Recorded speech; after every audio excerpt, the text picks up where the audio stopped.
There are three types of fuel line that we can use in our aircraft. It might be a rubber line. We could use a rigid tube, usually made of aluminum or steel, or a flexible braided line. Each of these three choices has its own set of characteristics that make it suitable and preferable in different circumstances. Few would disagree that rubber hose fuel line is the easiest to work with and easy to install. Why wouldn't rubber fuel hose be the ideal choice? Let's take a critical look. If we choose the correct hose from the auto supply house, it can be an excellent choice in our aircraft. One of the shortcomings of rubber hose is the fact that it has a limited life. Rubber fuel hose is never to be considered a permanent part of your aircraft. It has a limited life and must be replaced as soon as it starts to fail.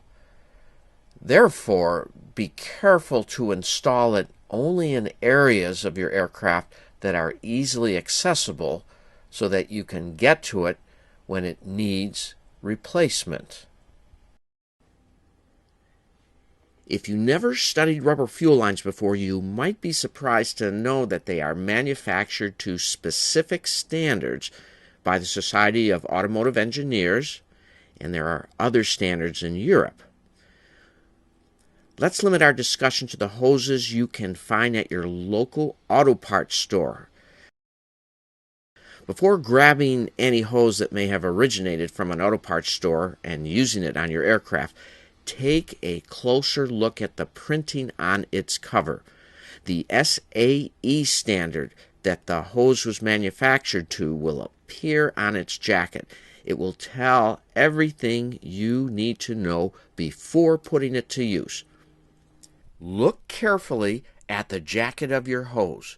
You should see either an R6, R7, or R9. This is the industry standard rating for the hose. Once you have found this, you now know exactly the characteristics of the hose you're holding. For example, the pressure limit. An R6 and R7 are essentially the same, very close. It has a pressure limit of 35 psi. Compare that with a hose that has a rating of R9. This is for fuel injection systems. It can take up to 180 psi. Carbureted engines can, of course, use an R6 or R7. A fuel-injected engine demands that you have an R9 rated hose. Permeation, which describes the fuel's ability to escape through the walls of the fuel tube, is very high with R6 and R7 and very low with R9. Why do we care about this? Aside from the impact on the environment, escaping vapors wash out the rubber compounds of the fuel line, causing cracks and deterioration. So this is not a good thing. Even though R6 and R7 are considered gasohol and lead-free resistant, their permeation is still high, much higher in comparison to R9. Take a look at this chart to give you an idea of the difference in magnitude between this permeation between R6 and R7 and R9. It makes a large difference to the lifespan of the fuel hose.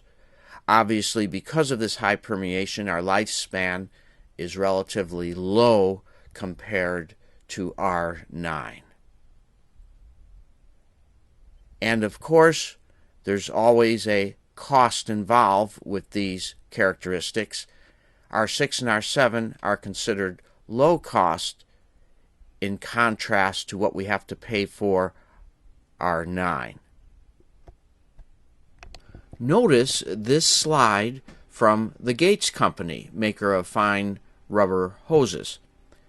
They are basically warning their customers, and they're referring to the R7 hose, that this is not always the appropriate hose and should be considered carefully prior to purchasing and using it appropriately. Remember, the best hose is the R9 standard. Now, take a look at this hose here. It does say fuel injection hose, but then there is no SAE printed on here, rather a DIN 73379-2A.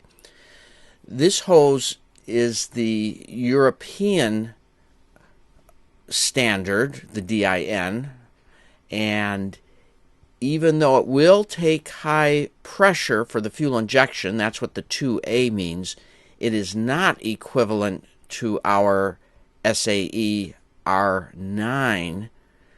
So be careful if you're trying to interpret these DIN European standards. What we're looking for with a DIN is not a 2A, but rather a 3D. And that would be equivalent to our R9 SAE standards. With the somewhat high price of the good fuel hose, it's often tempting to purchase in bulk off of places like eBay. And that's okay as long as you know your vendor. Anybody can print the SAE standards on the side of the fuel hose. You need to trust that it is what it says.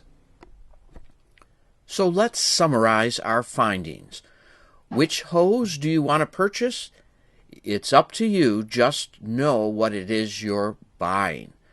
R6 and R7 are both fine as long as you don't have a fuel-injected engine that needs high pressure and you don't mind replacing it every few years.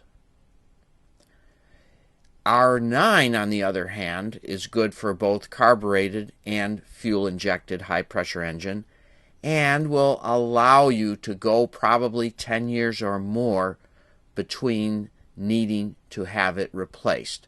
All rubber fuel lines need to be replaced.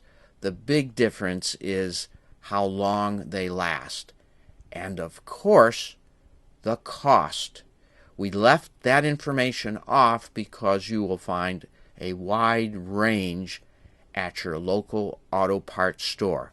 But get on down there and take a look at what it costs, and you can decide on the best rubber fuel hose for your aircraft.